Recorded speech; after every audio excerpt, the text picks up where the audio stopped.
पश्चिम Asia में जारी संकट के बीच प्रधानमंत्री मोदी ने लोगों से कुछ अपील की थी। पीएम की अपील का अब असर भी दिखने लगा है। वैश्विक संकट के दौर के बीच भी जो लोग शोर मचा रहे थे, कह रहे थे कि सरकार सिर्फ जनता को नसीहत देती है, सिर्फ जनता से कुर्बानी मांगती है, जो लोग पहले सरकार से पेट्रोल डीजल की बचत के लिए कोई मिसाल पेश करने की मांग कर रहे थे, उन लोगों को करारा जवाब मिला। यह जवाब दिल्ली से लेकर पटना तक से आई तस्वीरों से मिला है। प्रधानमंत्री ने अपने काफिले को बेहद कम कर दिया और ऐसा ही कुछ फैसला पटना में भी लिया गया।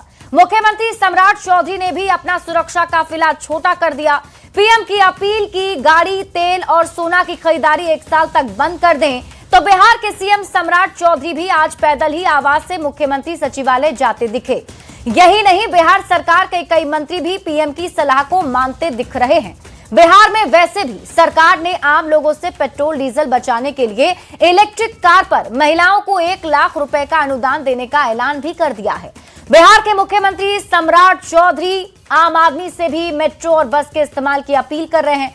सप्ताह में 1 दिन नो व्हीकल डे और प्राइवेट ऑफिस में वर्क फ्रॉम होम की सलाह दी गई है, पर विरोधी दल के नेता इस मुद्दे पर सियासत जारी रखे हुए हैं। आज फिर से इसी मुद्दे पर करेंगे प्रदेश की नंबर 1 बहस। सारा मुद्दा इसी पर है कि हमने गाड़ी, सोना, तेल छोड़ा, क्या आपने? ये रिपोर्ट देखिए, फिर बहस की शुरुआत करेंगे।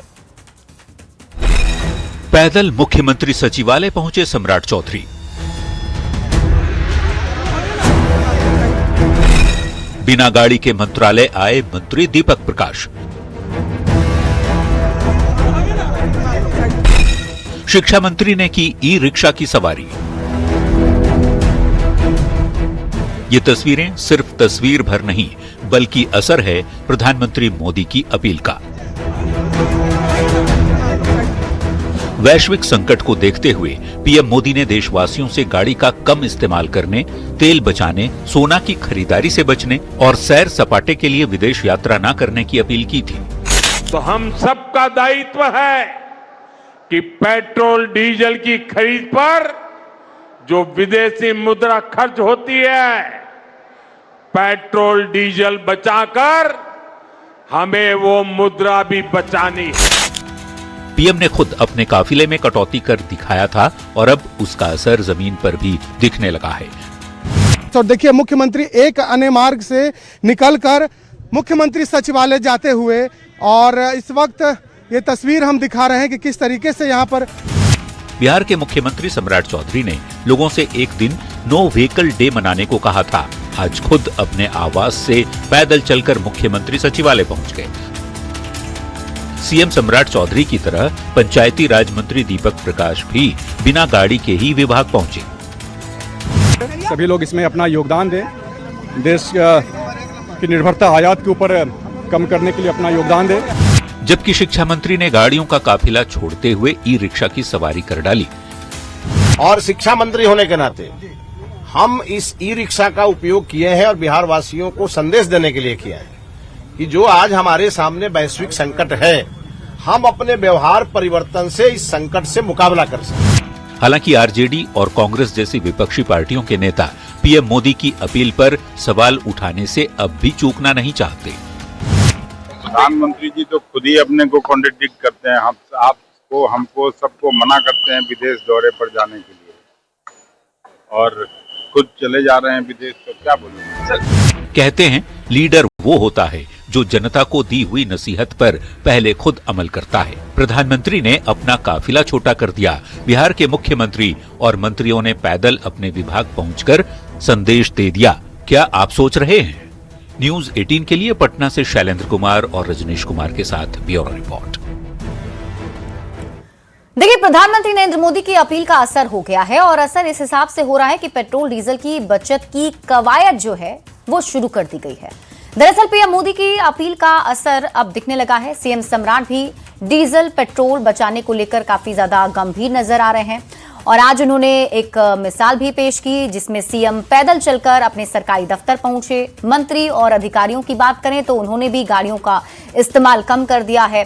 पब्लिक ट्रांसपोर्ट को बढ़ावा देने पर जोर दिया जा रहा है और सप्ताह में 1 दिन नो व्हीकल डे मनाने का आग्रह है। महिलाओं को इलेक्ट्रिक कार खरीदने पर 1 लाख रुपए का अनुदान भी मिलेगा। ये बड़े फैसले भी लिए गए हैं।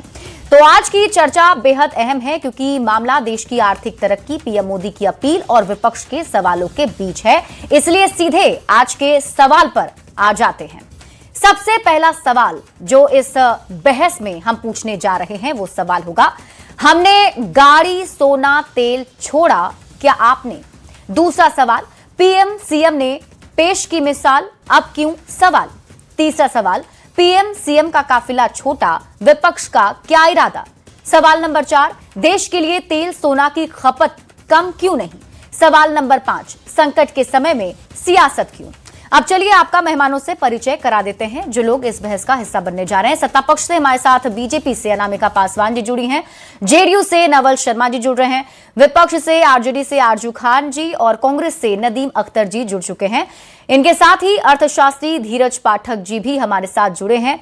सभी मेहमानों का बहुत बहुत स्वागत है और शुरुआत विपक्ष के साथ ही करते हुए आरजू खान जी हमारे साथ जुड़े हैं, आरजेडी प्रवक्ता, आपके साथ ही करूंगी। आरजू जी, देखिए हम सभी अभी समझ रहे हैं और आप भी इस बात को भली भांति जान पा रहे होंगे कि किस तरीके से वैश्विक संकट अभी बना हुआ है, जिस तरीके से युद्ध का तनाव अभी देखने को मिल रहा है और उसका सीधा सीधा असर विदेशी मुद्रा भंडार पर पड़ रहा है।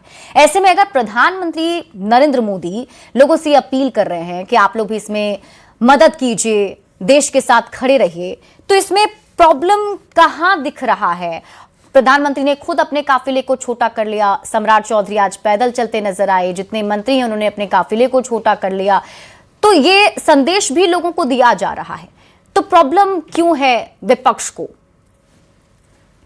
ये विपक्ष को है कि प्रधानमंत्री जी हमेशा झूठ बोलते हैं और झूठ बोल के जनता के बीच में राष्ट्रभक्ति का चोला ओढ़कर अपने आप को बचाने की कोशिश करते हैं। और इनका झूठ इस तरीके से है कि आप देश के प्रधानमंत्री हैं, अगर लाल किले से या कहीं प्रेस कॉन्फ्रेंस करते हैं तो देश की जनता उसको सही मानती है।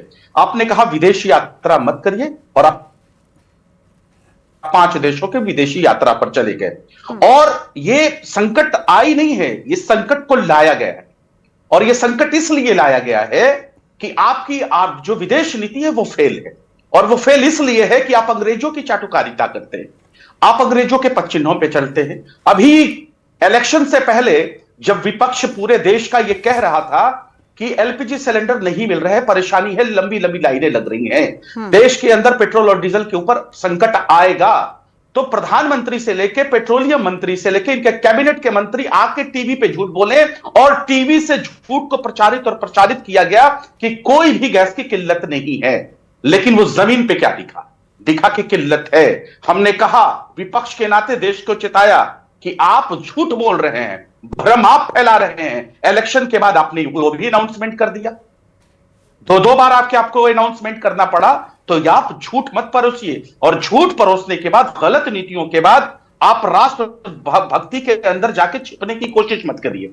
सबसे बड़ा चीज है कि आपने 2014 से 2025 तक प्रधानमंत्री का लगभग जो दौरा है विदेशी, उसमें 762 करोड़ से 815 करोड़ रुपए, ये जो संसद के अंदर जो पेश होते हैं डेटा, उसके हिसाब से मैं बता रहा हूं, आपने खुद खर्च किए और उसका आपको परिणाम क्या मिला है, ये सबसे जरूरी चीज है। और आप बात करते हैं सोना कम खरीदिए, आप एक तरफ देशवासियों को कहते हैं कि सोना मत खरीदिए 1 साल तक, और जो 6% जो एक्साइज ड्यूटी थी, जो कर था 6% से 15% आपने कर दिया ये 2 दिनों के अंदर। आपने क्यों किया? और अगर यहाँ पे समझने वाली बात ये भी है कि ये जो युद्ध है वो कोई मोदी जी ने तो नहीं करा दिया, ये युद्ध है, ये स्थिति बनी हुई है और ये सिर्फ भारत ही इसका खामियाजा नहीं भुगत रहा है, हर एक देश अच्छा, आप ये बताइए, आप तो पत्रकार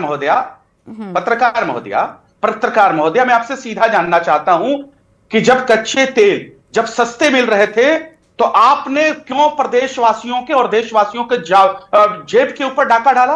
44 लाख हजार करोड़ रुपए आपने 10 सालों में कमाए हैं जब कच्चा तेल था। आज अगर आपके कारोबारियों को, अडानी अंबानियों को दिक्कत होती है तो देश को दिक्कत आप सर देते हैं। फिर आप ये बताइए, 44,000 लाख करोड़ रुपए आपने फायदे कमाए हैं जब दुनिया के अंदर सबसे कच्चा तेल सस्ता था। 2014 में 3 रुपए एक्साइज ड्यूटी थी। सर अभी आज की आप बात 36 करेंगे रुपए मेरे है। से, क्योंकि अभी ईरान और इजराइल और अमेरिका के बीच में जो युद्ध है उस वजह से ये स्थिति बनी हुई है और ये सभी जानते हैं। मैं तो आपसे सीधा सवाल कर रहा हूं। हो रही है मैं तो कहता हूं कि जब सस्ता, चलिए ठीक है, बेहतर जवाब मुझे लगता है अनामिका जी दे पाएंगी। सर हमसे लड़ने से, मेरे से लड़ने से कोई फायदा है नहीं।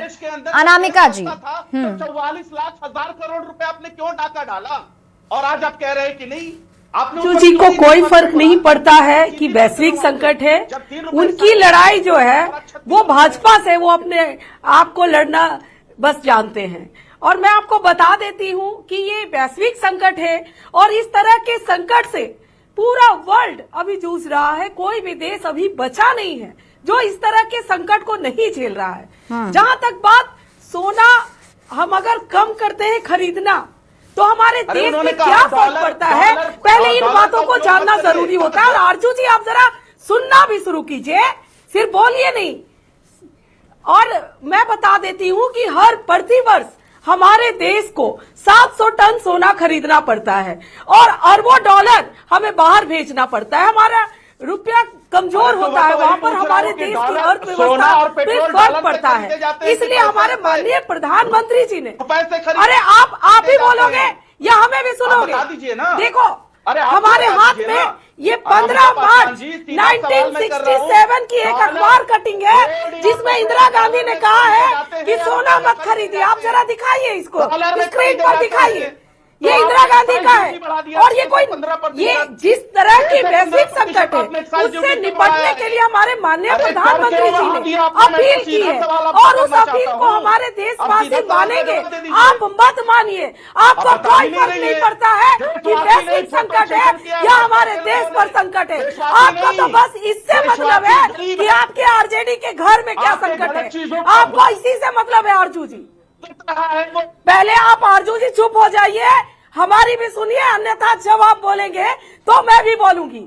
ये क्या मतलब हुआ? आप बोले जा रहे हो, ठीक है, आपको सुनने की क्षमता नहीं। ठीक है आरजू जी, एक मैं आऊंगी आपके पास। आरजू जी आप इनका काउंटर दीजिए। हमारे आपने देखा किस तरह से आज माननीय प्रधानमंत्री जी की अपील पर सुप्रीम कोर्ट ने ईंधन बचाने का एक बड़ा फैसला लिया है और सप्ताह में 2 दिन तक वर्क फ्रॉम होम का फैसला लिया है।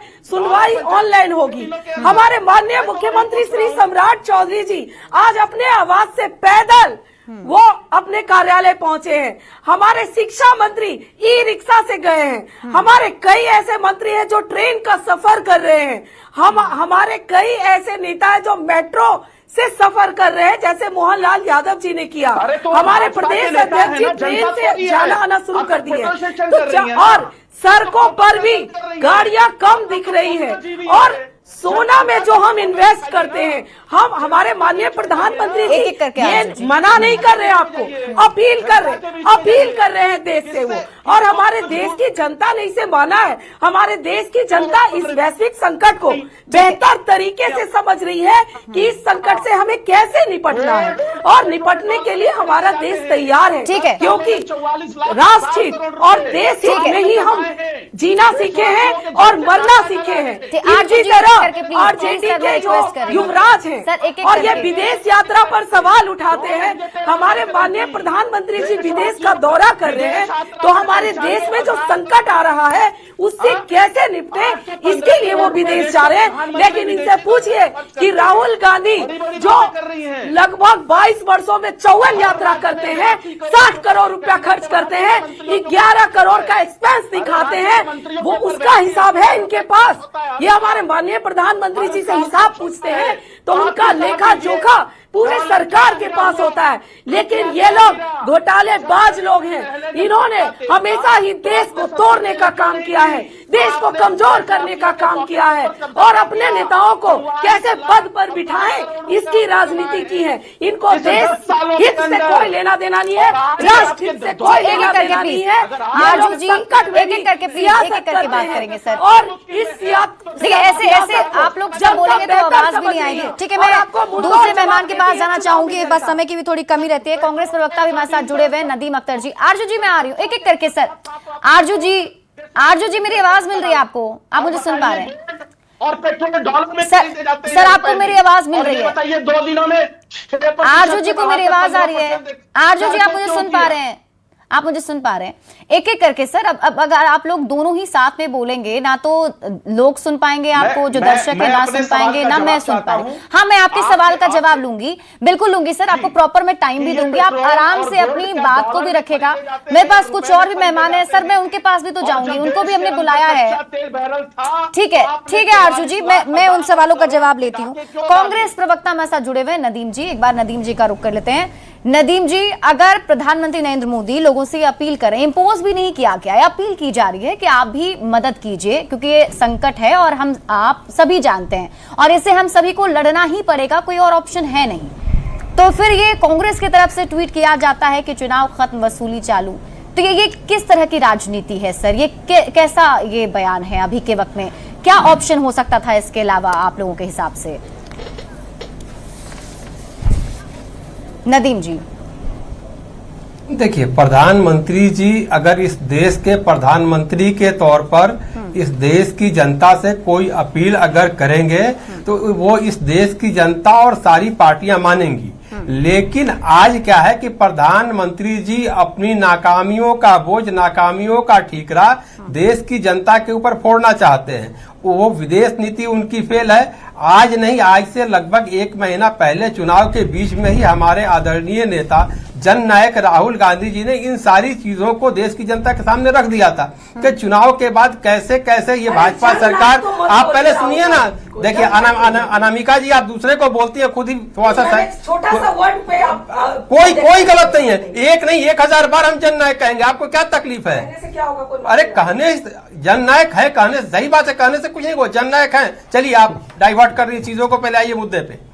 तो इसलिए प्रधानमंत्री जी विदेश नीति इनका फेल है और एक कंप्रोमाइज प्रधानमंत्री जब इस तरह का स्टेप लेता है तो विपक्ष की जिम्मेदारी बनती है कि देश की जनता को सच्चाई से अवगत कराए और देश की जनता को ये बताए कि आज जो देश की स्थिति और परिस्थिति है वो क्यों है और किस हाल में है। अच्छा। अभी भाजपा की प्रवक्ता ने 2 बातों को कहा। पहला इन्होंने कहा कि इंदिरा गांधी जी ने अपील किया था व्हाट्सएप यूनिवर्सिटी से पढ़ के मत आया कीजिए। अरे एक बार कौन सा है वो आप देख लीजिएगा, मैं जो कह रहा हूं उसको आप फैक्ट चेक कर लीजिएगा। इंदिरा गांधी जी ने अपने गहने को देश के नाम समर्पित किया था, ना कि देश की जनता से। वो दिखाने से कुछ नहीं होगा, ना देश की जनता से उन्होंने अपील किया था। दूसरी चीज, ये हमारे नेता के ऊपर आरोप लगा रहे हैं कि जननायक श्री राहुल गांधी जी विदेश जाते हैं। अरे सरकार आपकी है, तंत्र आपका है, विदेश मंत्रालय आपका है, कहां वो जाते हैं, क्या आते हैं, ये तो आपके पास आंकड़ा होना चाहिए। आप अपनी नाकामी लेकिन दूसरे के नदीम ऊपर जी, कब तक आपके ही देखते नेता रहेंगे? राहुल गांधी जो है वो तो इसको सपोर्ट करते हुए दिखे। आज वो खुद अपनी गाड़ी जो है ड्राइव करते हुए निकले, उसमें उन्होंने एक तरीके से सिंबल जरूर दिया, लोगों को संदेश दिया कि हाँ वो इसके सपोर्ट में है, वो भी चाहते हैं कि पेट्रोल डीजल की बचत हो। बिल्कुल, देखिए जब भी ये देश किसी संकट में आएगा, हाँ। पूरी देश की जनता 140 करोड़ जनता और हमारी पार्टी सब उसके साथ खड़ी होगी। लेकिन जब आप संकट को बुलाएंगे, आप बैल मुझे मार जब आप करेंगे तब हमको तकलीफ होती है। तो जब आप चुनाव सिर्फ देखेंगे, चुनाव के दौरान जब हमारे आदरणीय नेता जननायक राहुल गांधी जी ने कहा था कि सरकार के पास समय, पहले सुनिए, सरकार के पास समय है कि सरकार इसकी तैयारी कर सकती थी, लेकिन सरकार तैयारी ना करके चुनावी मूड में सरकार थी और चुनाव में जो ईंधन लगाए गए, चुनाव में जो संसाधन लगाए गए, अगर उस वक्त ही सरकार ये कदम उठाती तो शायद आज परिस्थितियां कुछ और होती। लेकिन सरकार को इस देश और देश की जनता से ज्यादा सरकार के लिए जरूरी है चुनाव जीतना, क्योंकि ये लोग चुनाव के भूखे हैं, इनको सत्ता चाहिए, सत्ता के भूखे। देश से इनको कोई लेना देना नहीं, देश से लेना देना होता तो ऐसे हजारों चुनाव आएंगे, लेकिन उसी बीच में उस चीज को खुद ये करा देते प्रधानमंत्री जी। संकट आया नहीं है, खुद बुलाया गया है।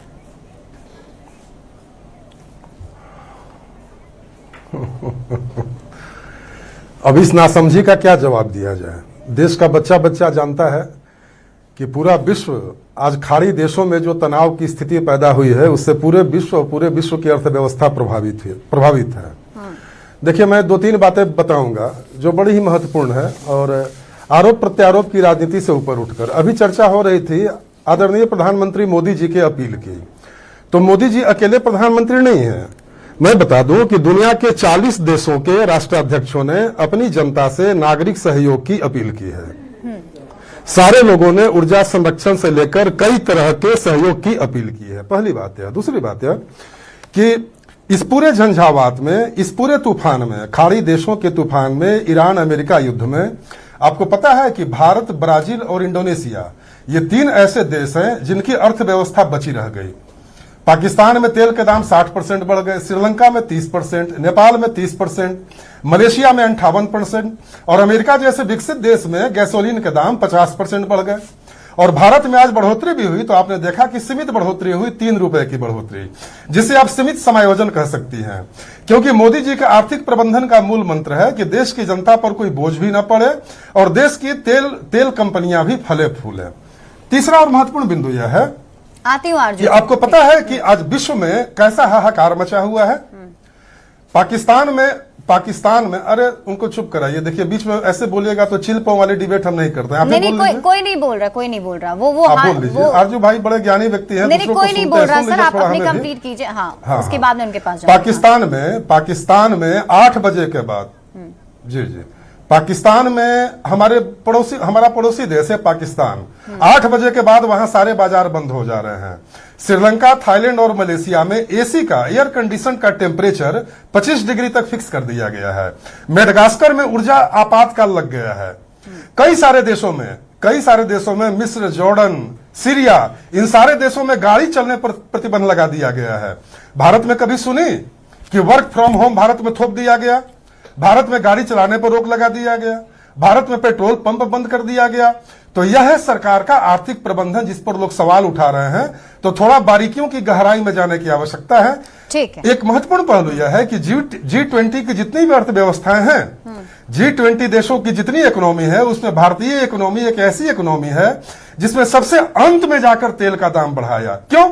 इसलिए कि देश के नागरिकों पर बोझ न के बराबर पड़े। यह है एनडीए सरकार का आर्थिक। ठीक है नवल जी, अब जवाब ले लेते हैं। पांचवा और अंतिम महत्वपूर्ण बिंदु यह छोटा सा जवाब कि आज माननीय सीएम सम्राट चौधरी, बस एक लाइन में बोलूंगा, बस एक लाइन बोलूंगा। ठीक है, जल्दी से। प्रधानमंत्री मोदी जी ने अपील की लोगों से ऊर्जा बचत की।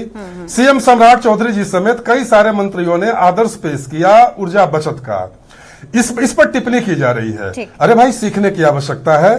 प्रधानमंत्री का पद एसपीजी प्रोटोकॉल का पद होता है और अगर वो अपने वाहनों की संख्या में कटौती करते हैं तो इसका सिंबॉलिक इंपॉर्टेंस होता है, सांकेतिक महत्व होता है।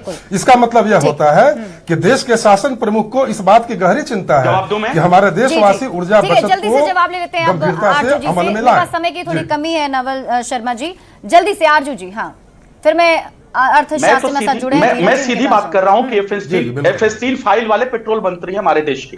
मैं सीधे तौर पे ये कह रहा हूं कि जब देशों के अंदर, पूरे देशों के अंदर, पूरे दुनिया के अंदर जब कच्चा तेल था तो आपने तो सिर्फ, मैं एक आंकड़ा दे रहा हूं 10 साल के अंदर का, कि 44 लाख करोड़ रुपए भारत सरकार ने कमाए हुए हैं। तो जब सस्ता तेल था तो आपने महंगा क्यों दिया? आपने बिहार वासियों के और प्रदेश वासियों के जेब पे डाका क्यों डाला? और आज जो है दूसरी तरीके की चीजें बताते हैं। ये बताइए कि सस्ता तेल हमको ईरान दे रहा था कि नहीं ईरान दे रहा था? आपके ट्रंप के कहने की वजह से आपने ईरान के साथ रिश्ते खराब कर लिए। फिर रूस से आप तेल ले रही थी, बोलती भी है सरकार के लोग कि रूस से हमको फायदा है, तो उसके बाद फिर तेल लेना बंद क्यों कर दिया? यानी कि आप ट्रंप के इशारों पर चल रहे हैं। दूसरी बात, आज अगर आप ये नजीर पेश करना चाहते हैं, ये दिखावा करना चाहते हैं, तो मैंने तो बताया जो है देश के प्रधानमंत्री मोदी जी ने अपने ऊपर खर्च किए विदेशी यात्राओं पे। अब मेरे पास एक आंकड़ा और है जो संसद से, मैं छोटा सा बस करके मैं बताता हूं, जो राज्य मंत्री सारे उनके विदेश दौरे के ऊपर 2018 से 2019 तक 393.58 करोड़ रुपए खर्च हुए हैं। तो आप पहले तो दिखावा करते हैं और फिर लोगों के ऊपर थोप देते हैं। और मेरे सवाल का जवाब अभी भी अधूरा है कि अगर आप डॉलर को कहते हैं कि डॉलर की खरीदारी मत करिए, तो गोल्ड बताइए और पेट्रोल डॉलर से खरीदे जाते हैं या रुपए से? तो जवाब मिलता है कि डॉलर से खरीदे जाते हैं। एक तरफ आपने आयकर जो इसका ये है, क्या बोलते हैं, सोने के ऊपर आपने 6% 2 दिन पहले था, आपने उसको बढ़ा के 15% कर दिया। हम तो सरकार से सीधे तौर पे ये चाहते हैं कि वो ये बताए, श्वेत पत्र जारी करे कि सरकार ने इस साल में कितने गोल्ड खरीदे और अडानी कंपनी। ठीक है आरजू जी, मैं आपके सभी सवालों का जवाब प्रीति जी से लूंगी, इसके जवाब दे दीजिए। ठीक है, अनामिका जी से मैं जवाब लूंगी, लेकिन उससे पहले मेरे साथ धीरज जी भी जुड़े हुए, एक बार उनका मैं कमेंट ले लेती हूँ, फिर आप लोग के पास वापस आती हूँ, क्योंकि आप लोग राजनीति करेंगे। लेकिन मैं इसे समझना चाहूंगी, मैं चाहती हूँ कि जो हमारे दर्शक है वो समझ पाए ये वैश्विक संकट है, और जो ये मेजर्स लेने के लिए धीरज जी प्रधानमंत्री नरेंद्र मोदी ने कहे हैं कि आपको तेल बचाना है, पाम ऑयल का यूज आपको नहीं करना है, तो ये मेजर्स कितने प्रभावशाली हो सकते हैं इस संकट से लड़ने के लिए? धीरज जी। नमस्कार मैडम, और न्यूज 18 के सभी दर्शकों को मेरा नमस्कार। पिछले करीब 5-6 साल का जो डेटा ट्रेंड है वो बताता है कि खास करके जो यूक्रेन वॉर शुरू हुआ और उसके बाद ये जो यूएस ईरान इजराइल वॉर चल रहा है, तो इस दौरान जो ऑयल प्राइसेस हैं वो बहुत बढ़ गए हैं और गोल्ड प्राइसेस भी बहुत बढ़ गए हैं, और इन दोनों की खरीदारी डॉलर में होती है, और हम लोग जानते हैं कि डॉलर अगर आप खर्च करेंगे तो डॉलर आपको अर्न भी करना पड़ेगा जी। भारत अभी लोअर मिडिल इनकम ग्रुप वाला ही कंट्री है और डेवलपिंग कंट्री हम लोग हैं, और डेवलप्ड बनने का हम लोग एस्पिरेशंस रखते हैं 2047 तक। तो सभी सरकारों ने शुरू से ही जो आज़ादी के बाद से जो है एनर्जी सिक्योरिटी पे कुछ ना कुछ काम तो किया ही है, लेकिन अभी भी हमारा जो डिपेंडेंस है वो ऑयल पे बहुत हाई है। 85% to 90% हम लोग जो है इम्पोर्ट डिपेंडेंट है, और गोल्ड भी हमारे यहाँ नहीं होता है, गोल्ड भी हम लोग जो है सारा इम्पोर्ट ही करते हैं जी।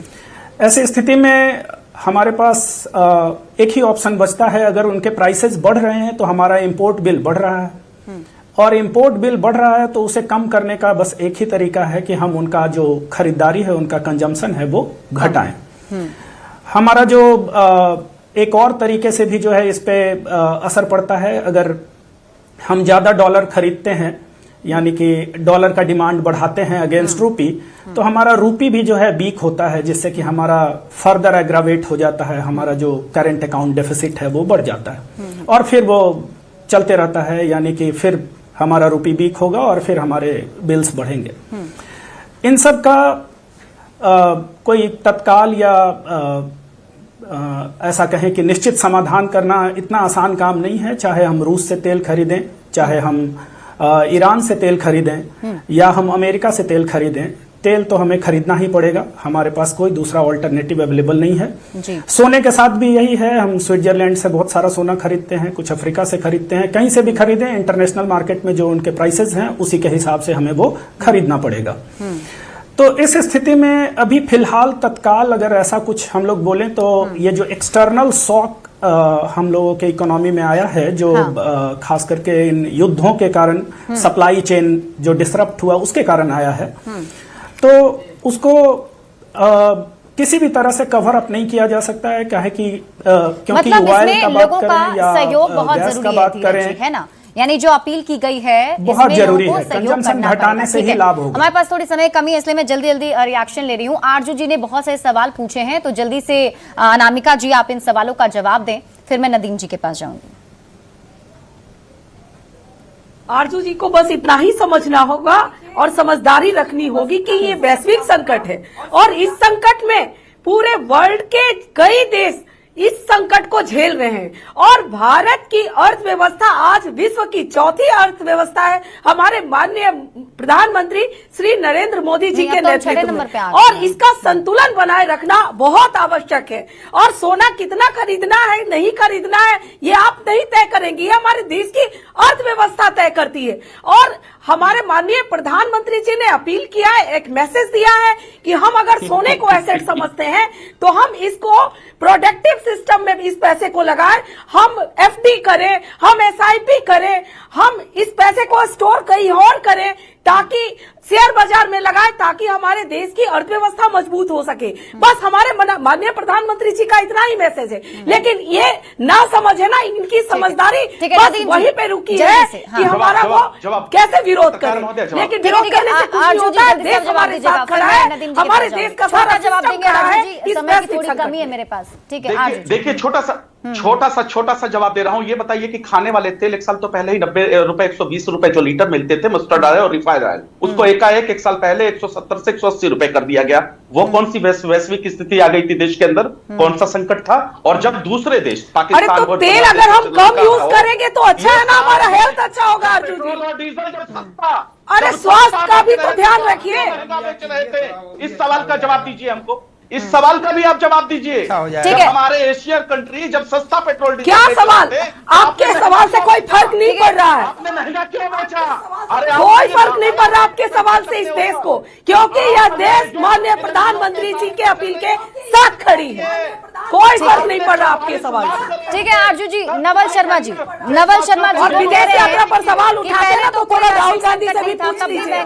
6 बार एसपी जी को चकमा देकर विदेश गए हैं। लोगों को आप थोपिएगा, एक एक जाइएगा विदेश कर दे। आरजू जी एक एक करके, आरजू जी आपने जवाब दिया। इधर नवल शर्मा जी से मैं जवाब ले लूं एक एक करके। सर हाँ नवल शर्मा जी, इनसे पूछिए कि कौन सा वैश्विक संकट नवल जी एक साल पहले किन्होंने मस्टर्ड ऑयल और रिफाइंड ऑयल का बढ़ा जी दिया था। बस मैं डबल डिजिट आरजू भाई चुप हो जाइए। हाँ, आपने महंगाई का प्रश्न पूछा और खाद्य तेल के बारे में पूछा। शायद आरजू भाई को पता नहीं है कि इस बार जो इन्फ्लेशन के आंकड़े जारी हुए हैं, रिटेल इन्फ्लेशन के जो आंकड़े जारी हुए हैं, उसमें फूड इन्फ्लेशन की दर मात्र 1.85% से बढ़कर 2.3 तक ही पहुंची है। इसका सीधा मतलब यह है कि भारत में रिटेल इन्फ्लेशन अभी भी पूरी तरह नियंत्रित है। आरजू भाई ने दूसरा सवाल यह पूछा कि भारत सरकार सोना खरीद रही है। सोना क्यों खरीद रही है? देखिए है क्या कि जब यूपीए की सरकार थी तो भारत के गोल्ड रिजर्व में, भारत के फॉरेन रिजर्व में विदेशी मुद्रा के साथ साथ सोना का भी एक निश्चित अनुपात रहता है। तो यूपीए के समय यह अनुपात था 13.9 और मोदी जी के सरकार में यह अनुपात 16.7 हो गया है। ऐसा इसलिए हुआ कि मोदी सरकार ने देश की वित्तीय स्थिरता के लिए विदेशी मुद्रा के साथ साथ स्वर्ण आधारित वित्तीय सुरक्षा को भी प्राथमिकता सूची में रखा। इसीलिए सोने की खरीद हुई, विदेशों से सोना वापस लिया गया। यह सामान्य अर्थशास्त्रीय नियम है और यह दर्शाता है कि मोदी सरकार देश की आर्थिक सुरक्षा को लेकर कितनी संजीदा है। नदीम जी थोड़ा समय कमी है, मेरे पास इसलिए मैं रोक रही हूँ आपको। नदीम जी तो सारे जवाब तो नवल शर्मा जी दे ही रहे हैं कि सरकार कितने संयम के साथ आगे बढ़ रही है।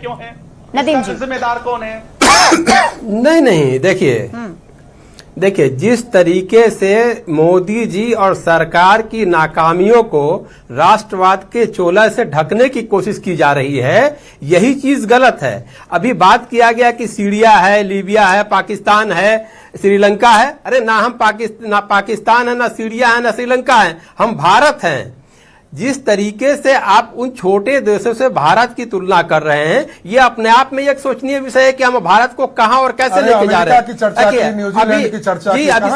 अभी सुनिए, अभी ये बात ये कह रहे हैं, अभी मैडम ने कहा कि आप SIP कीजिए, आप FD कीजिए। जिस देश की जनता को 80 करोड़ जनता को 5 किलो राशन पे जीना पड़े, वो जनता FD और SIP करेगी। एक्चुअली ये है क्या कि पूरी तरीके से ये सरकार अडानी का जो केस अमेरिका में चल रहा है और F-16। लेकिन बहुत बहुत शुक्रिया आप सभी का हमारे साथ जुड़ने के लिए और इस बहस का हिस्सा होने के लिए, क्योंकि देखिए अब नई बहस यही छिड़ी हुई है, क्योंकि लोगों से अब अपील की जा रही है कि लोग इस वैश्विक संकट के वक्त में देश के साथ खड़े रहें। बहस बिहार